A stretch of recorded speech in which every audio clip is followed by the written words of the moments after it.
Okay, so our discussion for this afternoon, as I have mentioned earlier, is on the National Expenditure Program. So the National Expenditure Program is basically referred to as the President's budget. This is the budget of the President that is submitted to this is the one that is submitted to Congress.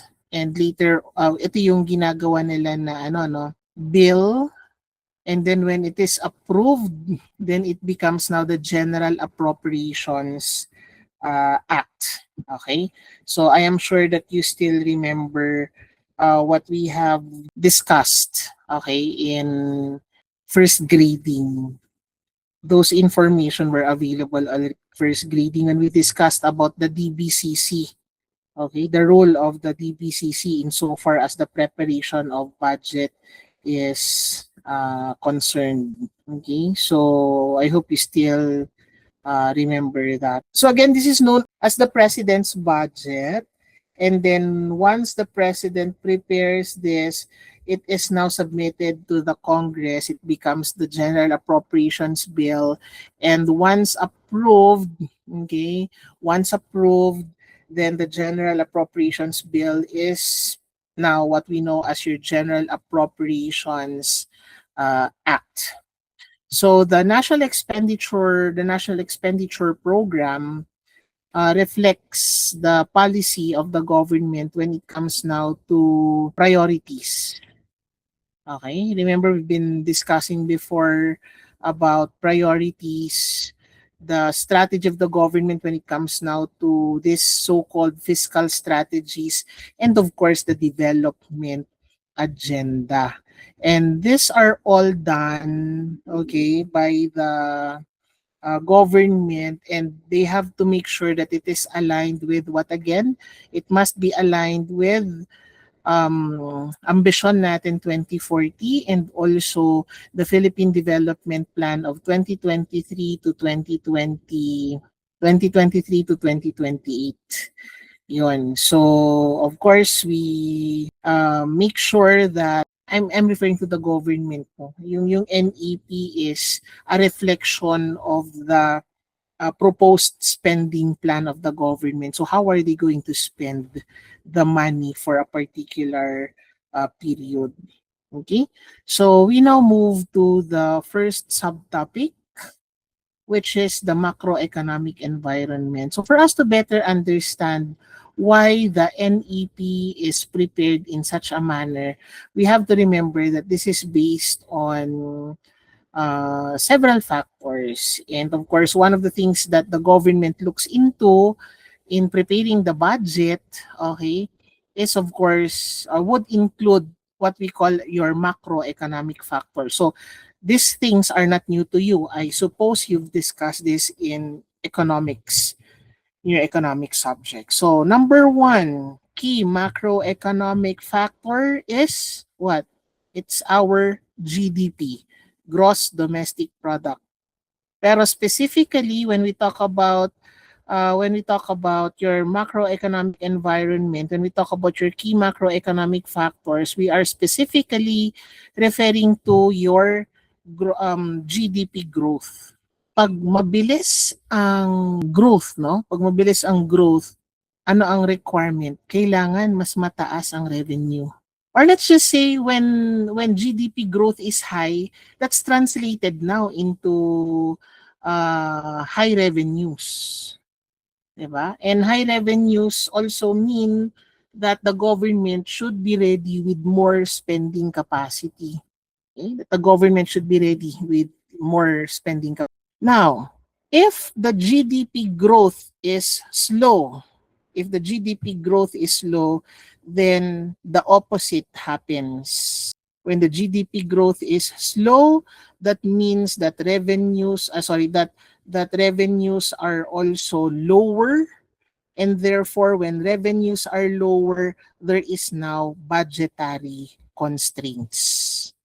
And alam na natin kung anong magiging consequence nun kapag mababa ang revenues at meron tayong budgetary constraints. Ang ending nun, we're going to borrow.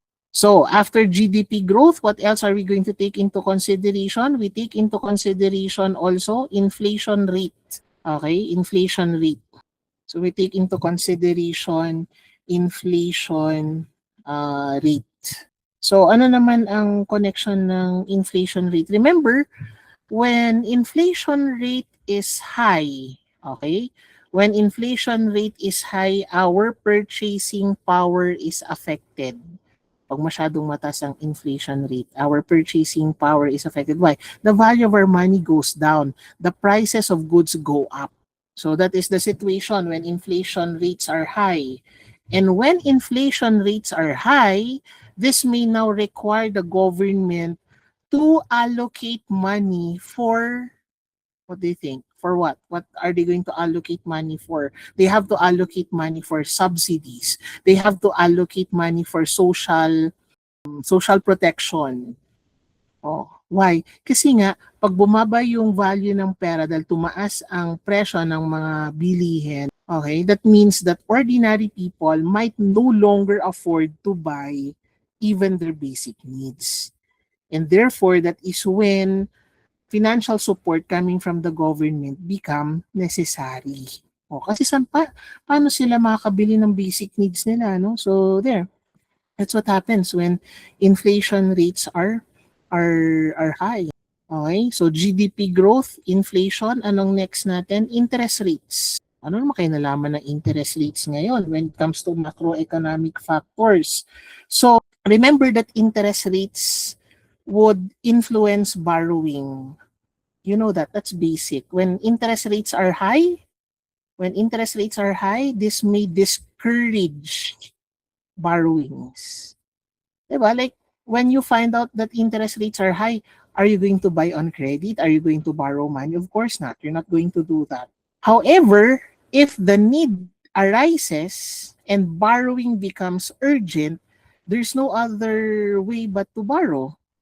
There's no other solution but to borrow. And that is also true with our government. Remember, when interest rates are high and the government needs to borrow because revenues collected through taxation is not enough, no? Kulang ang taxes para sa government projects. Ano ang option ng government? Mangutang. Kahit pa sa panahon na mataas ang interest rates. Okay? Kahit pa sa panahon na mataas ang interest rates. So what does that mean? It will now increase the cost of borrowing. Mataas ang interest rates, nangutang ka, edi malamang mataas ang cost of borrowing. And in this situation, because we're talking about the government borrowing now from other sources, that will now affect our future budgets. Why? Remember, when the government prepares budget, kasama po doon yung pambayad po natin ng ating mga obligations. Diba? If you remember, this does not only go to projects that are intended to improve the life of Filipinos.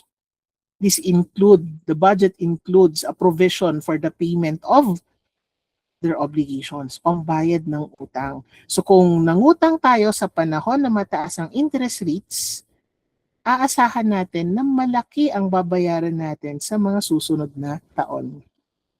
And I remember that in our class, I made mention that you have to know what is our outstanding debt, no?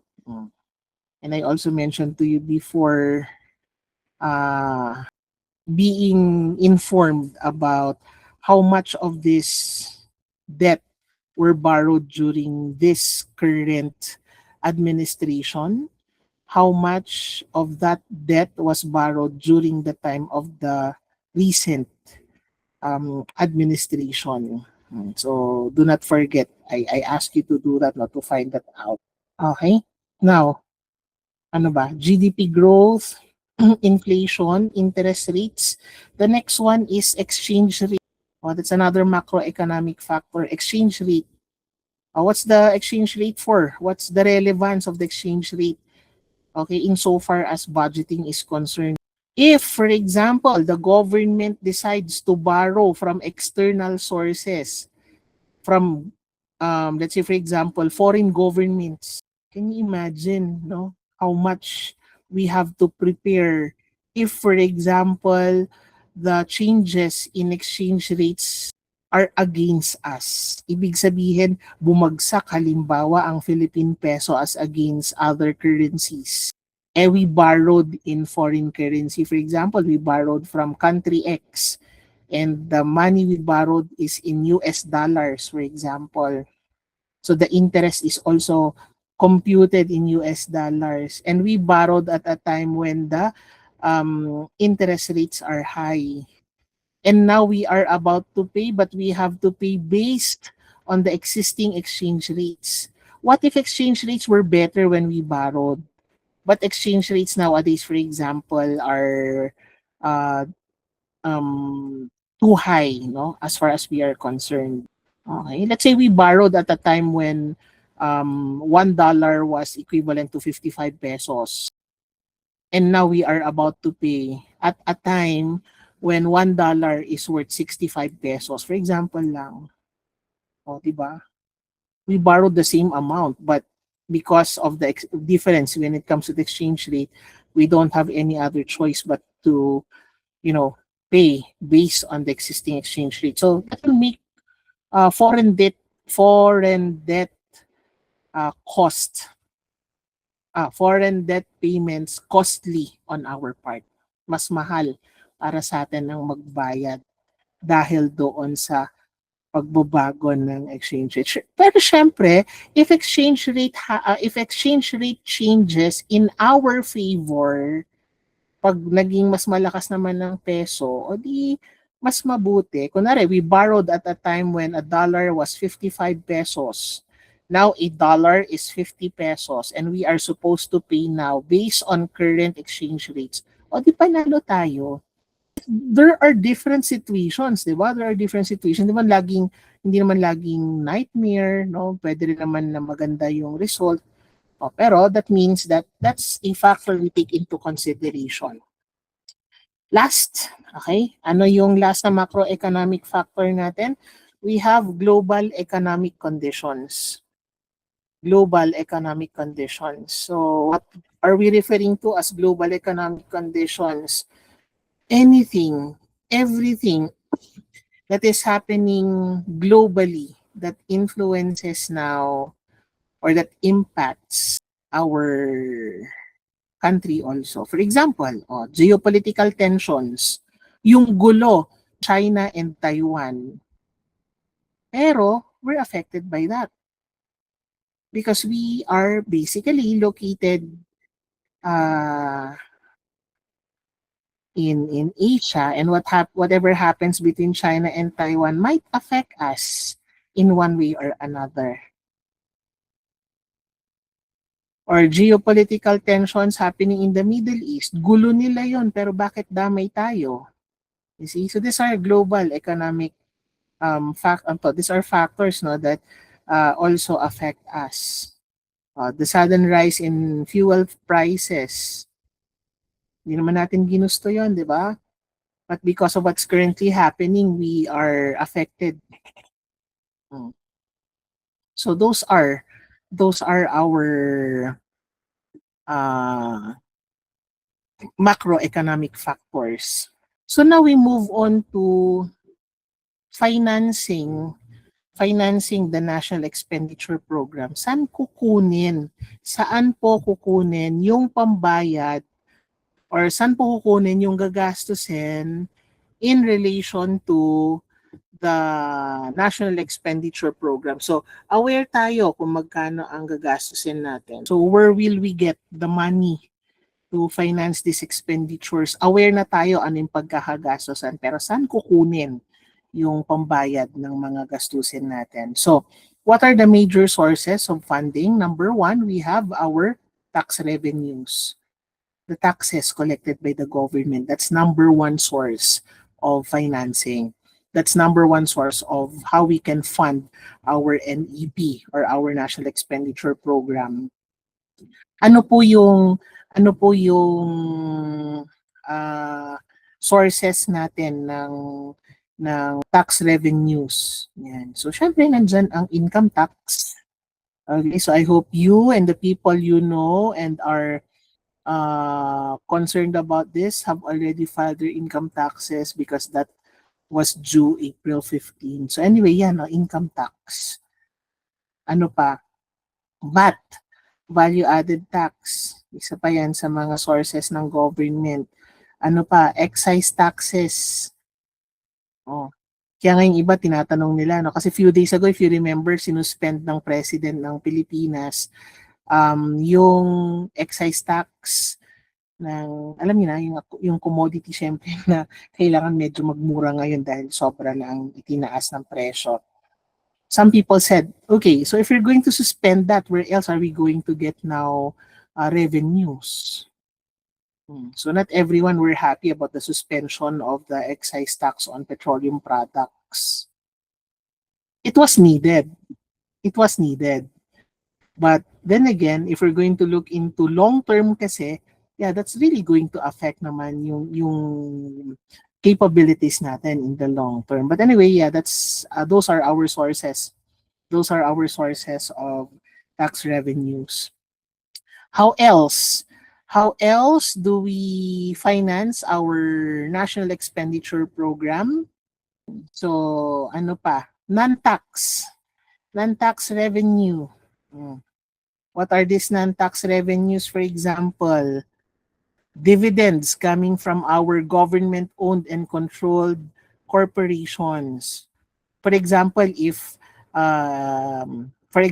the investments made by the Social Security System, yan, SSS. O, di ba? Kumikita yon ng dividends. Saan napupunta yun? Sa government. So the more dividends generated by the GOCCs, the better. Okay? Kaya lang, syempre, this requires good management also. So it may happen that the amount generated is really not enough. Pero still, no? Magandang source pa rin yun. So yun, no? Ano pa? Fees and charges. Kunwari yung mga application natin ng driver's license. O we pay for the driver's license. So that's additional revenue generated by the government. When we apply for passport, we pay for the passport. That becomes part of our revenues. Okay? And many others. So yun yung mga sources natin, no, ng funding. Now, what if it's not enough? What happens now? What happens now if these collections are not enough? Taxes are not enough, non-tax revenues are not enough, kulang pa rin to sustain our projects. So what will now be our remedy? Borrowing. Okay, mangungutang na ang gobyerno kasi wala nang ibang source. Kulang ang taxes, kulang ang non-tax revenues, pero lumalaki or lumulobo yung ating mga expenditures, mataas ang demand. Okay? So, anong pwede natin gawin? Anong option ng government? Manghiram, umutang. So, borrowing, okay? Or what we call deficit financing. Saan tayo pwedeng umutang? Pwedeng domestic borrowing, so local financial institutions, pwede rin na foreign borrowing. We will borrow from foreign sources. International, pwedeng financial institution, pwedeng international financial institution, yan. No? Pwede rin ibang organizations that allow for deficit financing. Kaya alam nyo na, syempre hindi bababa ang need.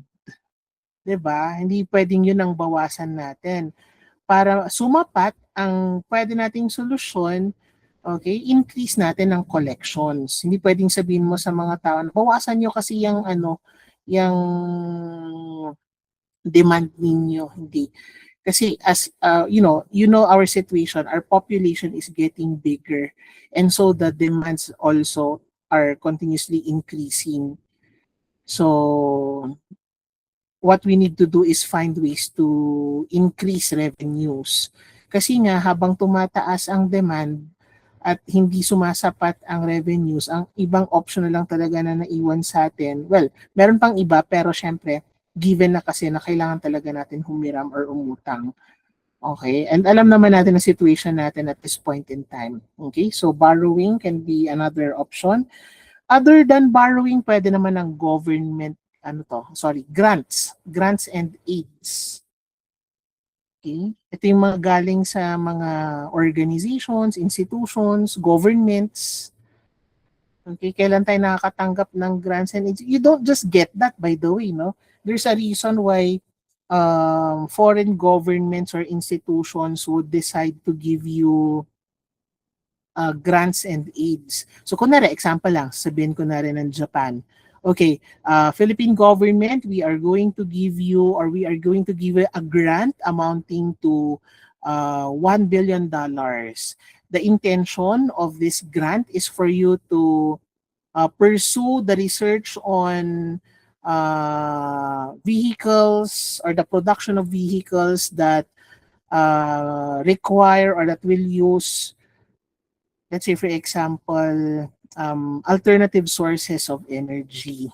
Yan. So bibigyan namin kayo ng pera, pero tong perang to gagamitin nyo para makahanap kayo ng paraan, para makapag-produce kayo ng sarili nyong mga sasakyan na gumagamit ng alternatibong ng energy, no? Alternatibong source ng energy. Ganun ang example ng grant, ganun ang example ng aid. Merong purpose yung binibigay ng foreign government or foreign institution na pera, or pwede nila sabihin, let's say for example, China will say, okay, Philippines, we're going to give you a grant of $1 billion. The intention here is for you to improve your agricultural sector. Yan. So specific talaga, no, yung purpose ng grant at saka ng aid. So pwedeng pandagdag yon dun sa mga kailangan natin for the implementation of our National Expenditure Program or our NEP. Okay? So, yung sa dimensions naman, somehow, well, I expect na yung sa dimensions, more or less, expertise na natin to. Ilang araw na rin natin binabasa, no? Yung ang tawag dito, ilang araw na rin natin binabasa yung classifications ng government expenditures. Okay? So, kung sineseryoso nyo yung pagbabasa nun, malamang naaalala nyo pa, no, yung mga dimensions ng National Expenditure Program. So what are these dimensions? Number one dimension is the economic dimension. Okay, so what is the economic dimension? Ito yung, kung babalikan natin yung yung mga binabasa niyo na classification and dimensions, ito yung what type of spending is involved here, no? So economic dimensions, for example, nandyan yung personal services, MOOE, capital outlay. Yan. So kasama yon dun sa economic dimension. So it's important kasi magkakadugtong to. Kung ano yung natututunan natin ngayon, related pa rin siya doon sa classification ninyo ng expenditures. Okay, so economic dimension, the next is functional dimension. So ano naman yung functional dimension? Ano ang kino-consider natin sa functional dimension? So yung sector, okay, what sector benefits from this NEP? So for example, pag nilagay natin dyan halimbawa na social services, yun yung dimension, yun yung functional dimension, social services. So ano nakapaloob sa social services? Education, okay, healthcare, yan. So that's our social services. Nandiyan din ang economic services. So what are these economic what are we spending on to satisfy yung economic services? Nandiyan halimbawa ang infrastructure, nandyan ang agriculture, okay, tourism, yan, and then defense. That's another example of functional dimension. For the purpose of defense, para may pambili tayo ng mga kailangan natin or kailangan ng government to protect the country. So yan, no? So yung una natin, economic dimension. Then we have functional dimension. And then the next one is organizational dimension. Organizational dimension. Ano may organizational dimension? Ano yung mga agencies involved? Okay? Ano yung mga agencies involved? So of course, alam natin, dami niyan, no? Department of Education, Department of Tourism, Department of Finance, DPWH, DOH, marami po yun na agencies involved. Okay, so organizational dimension. And then i-type ko lang, no, sa chat natin. Okay, yung next na dimension is spatial or check ko lang kung tama yun. Spatial or regional. Yan. Spatial as in SPATIAL, spatial or regional dimension. So, saan? I'm referring to literal na location. Where is it spent? What region? What area? Okay. So, are we referring to, let's say, local government unit transfers? Are we referring to regional allocations? Check nyo later on sa budget ng 2026. Which region got the biggest share? That's going to be very interesting. Kasi sometimes ang claim ng ibang tao ganito, depende daw kung sino mga leaders natin. Like kung tagasan yung presidente, malamang sa hindi, nandun yung malaking share. Pero tignan natin kung saan talaga. Okay? It's up to you to check later on. That's a challenge. So check on the regional allocation and also local government unit transfers. Sino yung mga nakikinabang sa mga ganyan. Okay?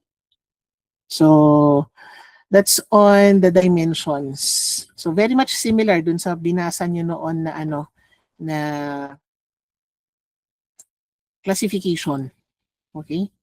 Now we move to another subtopic. This is on expenditure priorities. So ano ba yung ating mga priorities? Yung ating National Expenditure Program or yung ating NEP, no, ang ating NEP ay nakadepende doon sa priorities ng ating government. So what are the priorities of our government based on what is written sa Philippine Development Plan 2023-2028. So number one is human capital development. Okay, human capital development. And pag pinag-usapan ng human capital development, ano yung mga areas na kailangan natin i-take into consideration? Education, health. Yan, kasi ito yung mga very important, no, for human capital development, and then social protection.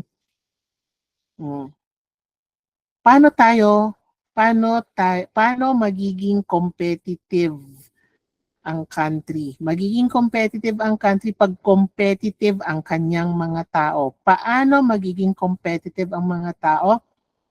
They need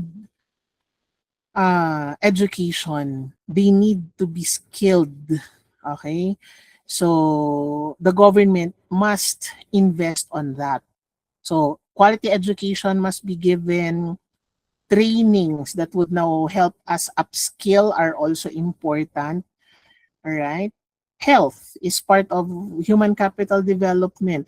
Kahit anong galing ng mga tao, kung hindi sila malusog. Okay? Kung sakitin ang mga tao, then sayang, di ba? So they have to be what? Mentally and intellectually ready, and they also have to be physically and mentally healthy. That's why healthcare must be provided to the people. And then of course, social protection. Kaya very important ang budget na napupunta rin sa universal healthcare. So human capital development, again, that's one of the priorities as far as Philippine Development Plan 2023-2028 is concerned. Ano pa? Infrastructure development. Infrastructure development. Normally, ang students, pag sinabing infrastructure development, dalawa lang kagad na naiisip nila, no? Roads, bridges. Actually, hindi tayo limited sa roads and bridges, no? Pag infrastructure development. This will also include transport system. Okay, so yeah, you have your roads, you have your bridges, you have your transport system. Pero bukod sa transport system, very important din po ang ating digital infrastructure. Okay? For those of you who've been to other countries, you know how behind we are when it comes to digital infrastructure. Okay? To think na isa ang Pilipinas sa may pinakamataas na ratio ng cellphone ownership. Alam niyo ba 'yon? That let's say for example, maraming Pilipino ang merong more than one cellphone. So ibig sabihin, when it comes to devices that help us connect to the internet, marami tayo niyan. Ang problema, yung digital infrastructure. Doon tayo nagkakaroon ng problema. We need connectivity if we want to take advantage of all this, like technology, the use of our devices na pagkamahal-mahal. Alam niyo na, ang dami-dami nating mga kung ano-ano, may cellphones, may tablets, may laptops, may desktop. Okay, sa maraming Filipino household, na-afford nila, even the people who claim that they are poor, they have their own cell phones. Pero these gadgets become useless if we don't have good digital infrastructure, and we need a good digital infrastructure. So babalik ulit tayo sa topic natin before na in financial inclusion. Kahit na ano pang pilit mo na i-encourage ang mga tao, no, maging or kahit na anong pilit mo na i-campaign ang financial inclusion, which requires, di ba, digital skills, digital infrastructure. Okay, may cellphone pero hindi naman makagamit ng digital wallet. Why? Kasi to use digital wallet, anong kailangan mo? Kailangan nakakonect ka sa internet. Paano kung cellphone lang meron ka, wala ka namang internet connection? Bakit? Dahil mahina ang data or walang internet talaga dun sa community. So kailangan din ang digital infrastructure. Okay, so yun yung pag sinabi natin na infrastructure development, hindi lang yung mga roads, bridges, yan. So kasama po dyan ang transport system at saka ang digital infrastructure. So anong agency ang pinakakailangan itap dito? Siyempre nandyan ang DOT at DOTC at saka siyempre ang DICT. Ayan.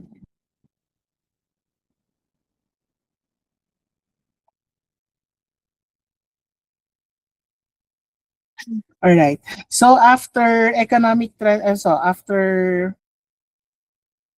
infrastructure development, kailangan din natin ng economic transformation. So ano ang kailangan natin para ma-transform ang ating economy, para magkaroon tayo ng sustainable economic growth? Okay? So anong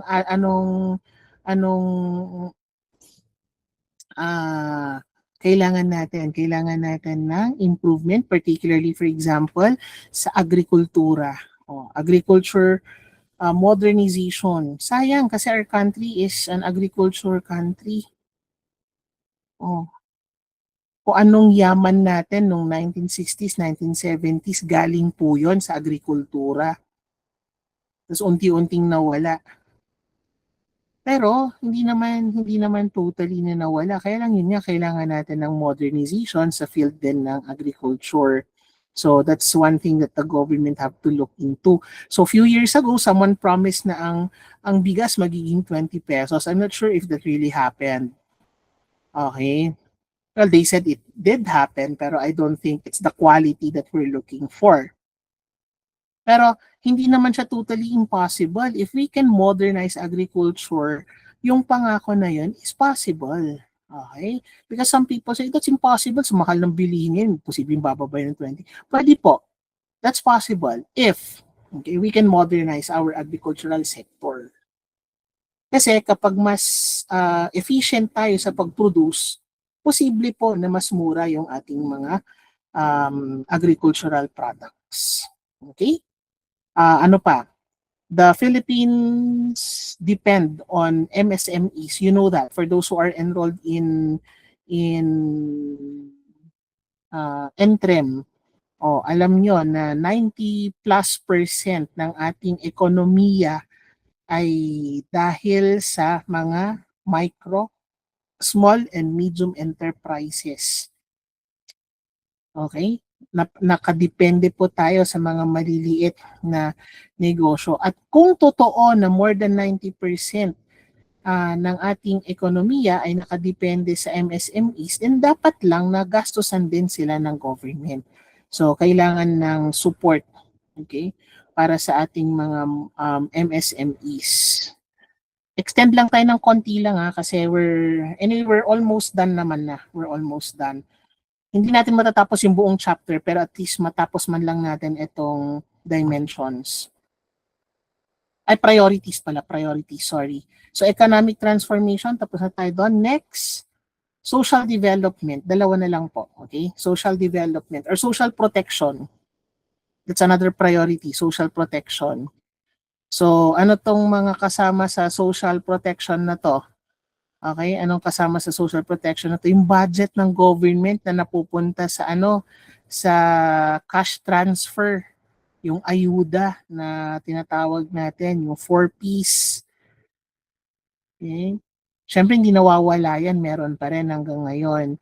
So, whether we agree with that kind of help that people get or not, at this point kasi hindi naman nabago yung law natin at nandyan pa rin yan. So, kasama yon sa priorities ng government. So, cash transfers, ano pa? Subsidies. Itong mga nakaraan, kinailangan talaga ng iba't ibang sectors ang subsidies, particularly ang ating transportation sector.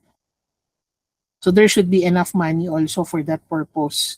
Kasama po yun doon sa ating mga priorities. Okay? As far as PDP 2328 is concerned. And then the last one that requires attention, okay, the next one that requires attention, ano po ito? We have climate resilience. Climate resilience and disaster preparedness. Climate resilience and disaster preparedness.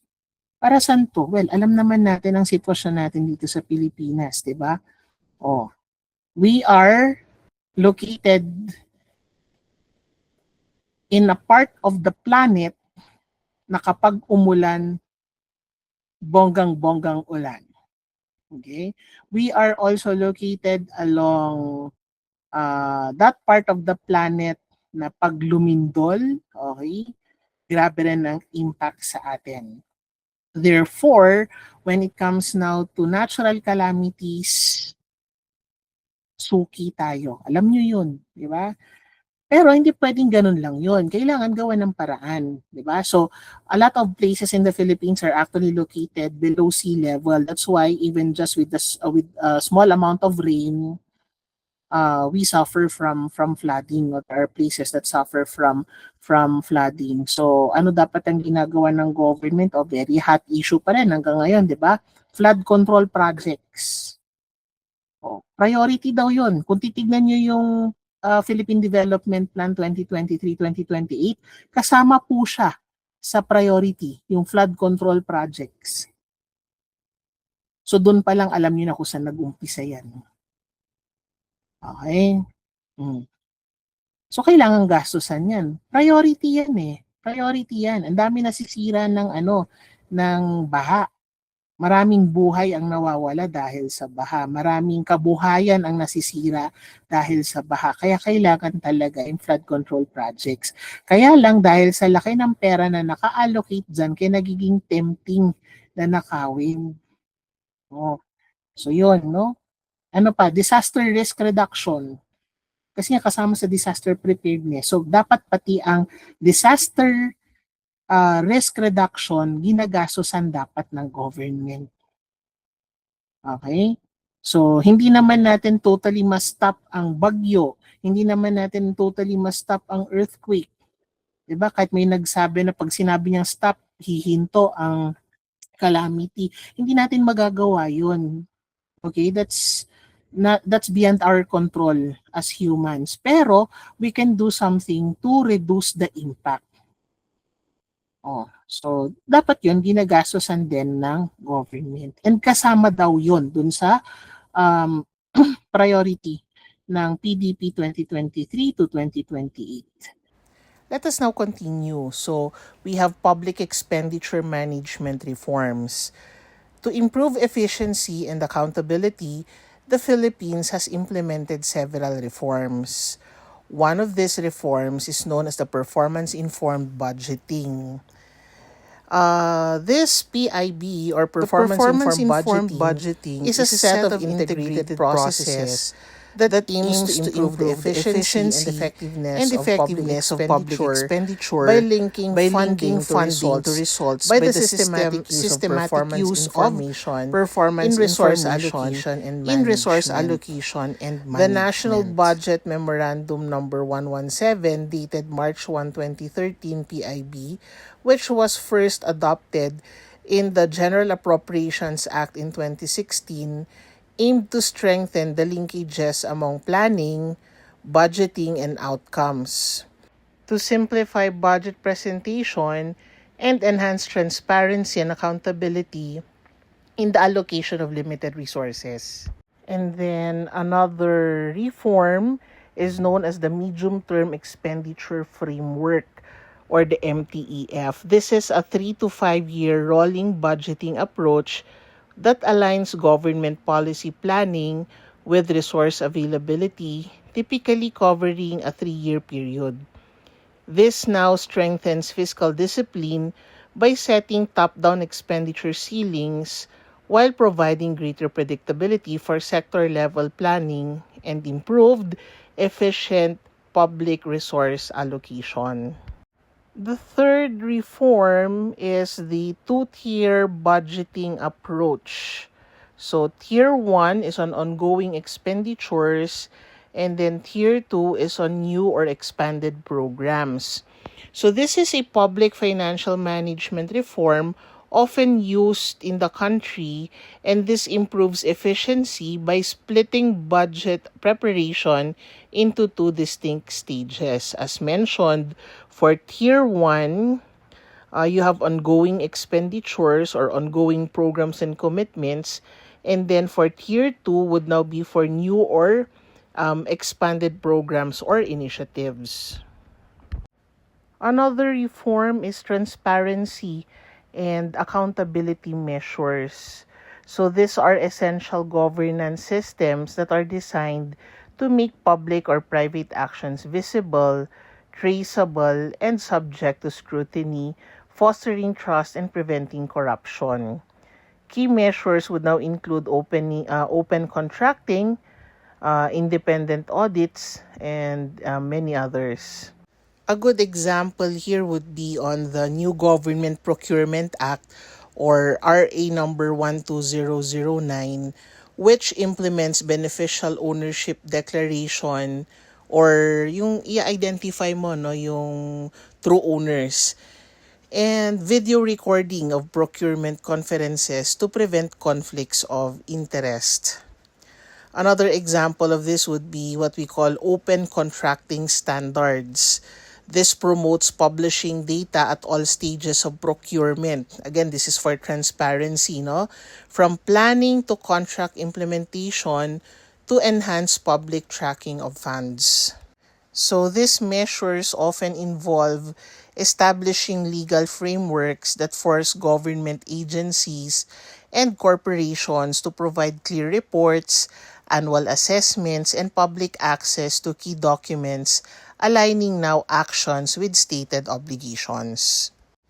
Lastly, we have the digitalization of budget system. So this refers now to the online submission of budget documents. So digitalization of budget systems integrates digital technologies, for example, blockchain and artificial intelligence into public or corporate finance. And this would now enhance efficiency, transparency, and data-driven decision-making. This replaced manual workflows with automated real-time tracking, reducing corruption risks and improving service delivery. This process shifts to a whole of government digital approach seen in initiatives like, for example, blockchain-based so-called digital bayanihan. So this would now improve monitoring and reporting.